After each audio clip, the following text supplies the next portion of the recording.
Assalamualaikum warahmatullahi wabarakatuh. Selamat siang anak-anak.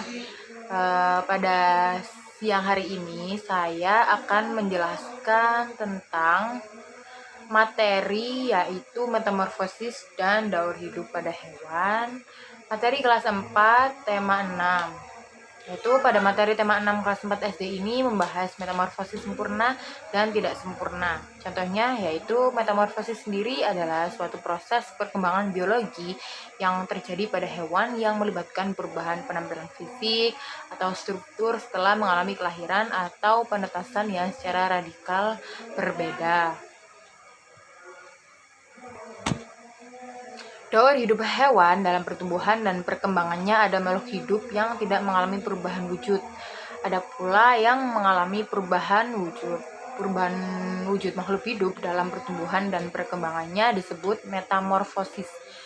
Metamorfosis dibedakan menjadi dua, yaitu metamorfosis sempurna dan metamorfosis tidak sempurna. Metamorfosis sempurna ini artinya bentuk sebelum dewasa dan sesudah dewasa yaitu berbeda. Misalnya seperti kupu-kupu, lalat, nyamuk, dan katak. Yang kedua yaitu ada metamorfosis tidak sempurna, artinya bentuk sebelum dewasa dan sesudah dewasa itu sama.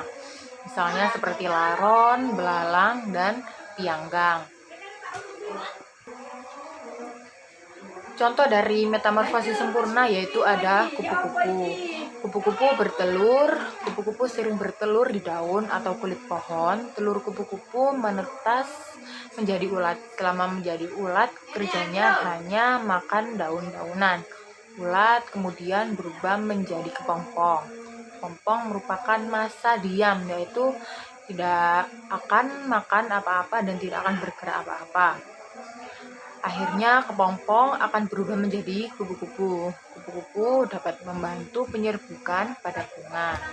Jadi daur hidup kupu-kupu yaitu yang pertama ada telur, ada ulat, ada kepompong, dan kupu-kupu.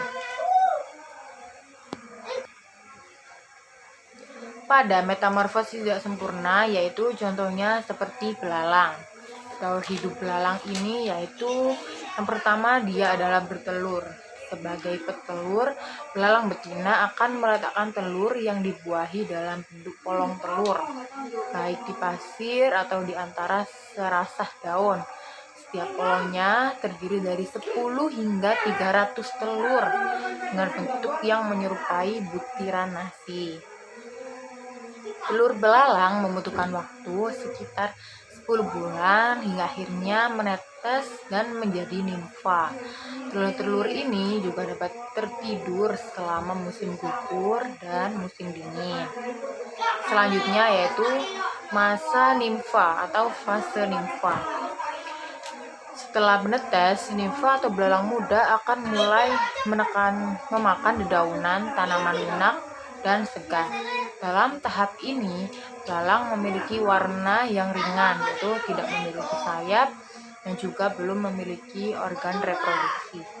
Secara umum, nimfa akan mengalami 5 hingga 6 proses ganti kulit dan mengubah bentuk serta struktur tubuhnya hingga menjadi dewasa. Dalam tahap daur hidup belalang ini membutuhkan waktu 5 hingga 10 hari tergantung spesies dan kondisi cuaca hingga akhirnya ukurannya bertambah dan bantalan sayapnya berkembang. Selanjutnya yaitu fase imago.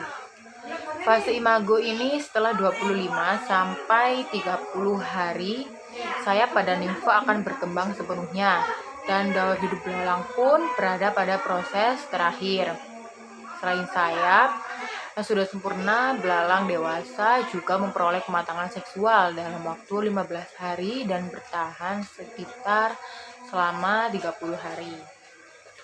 Jadi disimpulkan bahwa waktu yang dibutuhkan untuk daur hidup belalang dari telur hingga dewasa adalah sekitar 11 bulan. Umur dari belalang sendiri itu diperkirakan dapat bertahan hingga 12 bulan. Anak-anak, selanjutnya kita perhatikan contoh membandingkan siklus hidup hewan. Contohnya yaitu kucing dan kecoa. Kesamaan daur hidup kucing dan kecoa yaitu satu, kucing dan kecoa mengalami tahap menjadi hewan muda. Yang kedua yaitu kucing dan kecoa mengalami pertumbuhan ukuran tubuh yaitu semakin membesar. Perbedaan dari hidup kucing dan kecoa yaitu yang pertama, kucing berkembang biak dengan cara beranak, sedangkan kecoa berkembang biak dengan cara bertelur. Yang kedua yaitu daur hidup kucing tidak mengalami metamorfosis, sedangkan daur hidup kecoa mengalami metamorfosis yang tidak sempurna.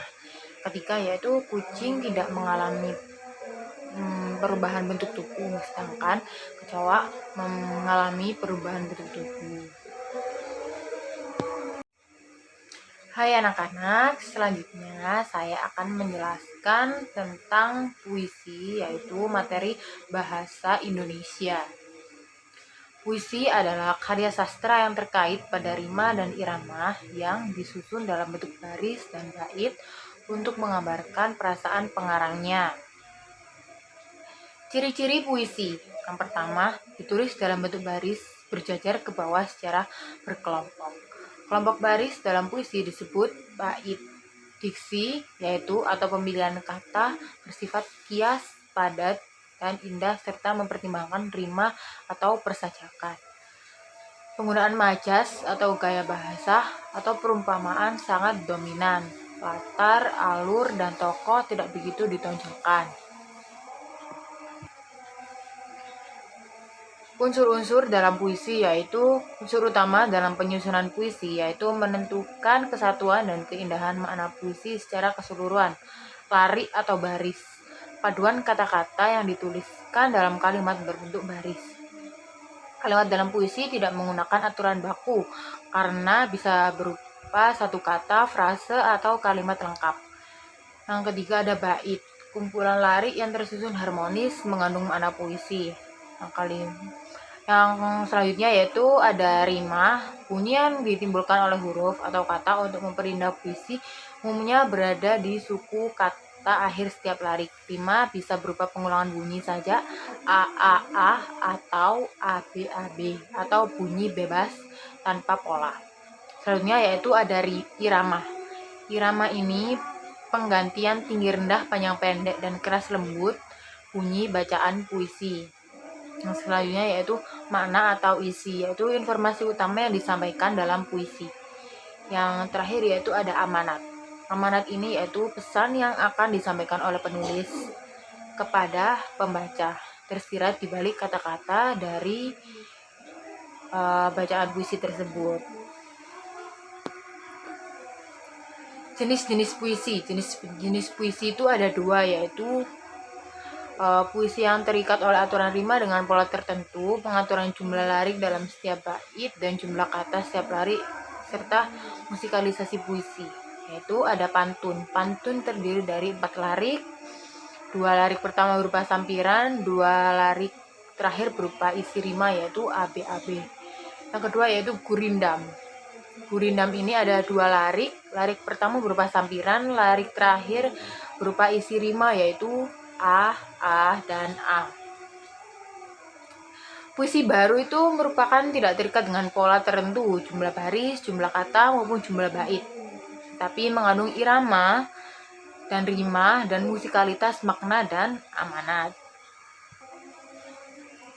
Bahasa dan makna dari puisi yaitu bahasanya singkat, padat, dan bermakna, menggunakan gaya bahasa majas, memiliki rima persamaan bunyi yang menambahkan keindahan, memberikan efek musikalitas, dan memberi kesan sehingga puisi mudah diingat. Menggunakan pilihan kata diksi yang tepat sesuai dengan tema yang disampaikan agar mudah diingat, indah didengar atau dibaca, dan menciptakan kekaguman. Selanjutnya yaitu tidak selamanya menggunakan kata kiasan, ada kalanya menggunakan kata bermakna lugas. Semua bergantung pada tema puisi yang akan dibuat. Selanjutnya yaitu ada langkah-langkah menulis puisi. Yang pertama yaitu menentukan topik utama dan judul. Yang kedua yaitu menentukan kata kunci yang akan digunakan. Yang ketiga yaitu menentukan ide pokok untuk setiap bait. Selanjutnya yaitu menuangkan ide pokok kok ke dalam bait-bait dengan memperhatikan gaya bahasa, diksi, dan rima. Selanjutnya yaitu mengembangkan puisi seindah mungkin. Yang terakhir yaitu hal yang harus diperhatikan dalam puisi. Bahasa yang digunakan harus singkat, padat, dan indah. Kata-kata yang dipilih memiliki bunyi yang indah dan merdu saat dibaca. Makna kata bisa menimbulkan banyak arti, harus disesuaikan dengan pesan yang ingin disampaikan, mengandung imajinasi mendalam tentang topik yang dibicarakan atau topik yang akan dibuat untuk membuat puisi. Sampai di sini, sekian penjelasan dari tematik materi kelas 4 SD. Apakah ada yang ditanyakan?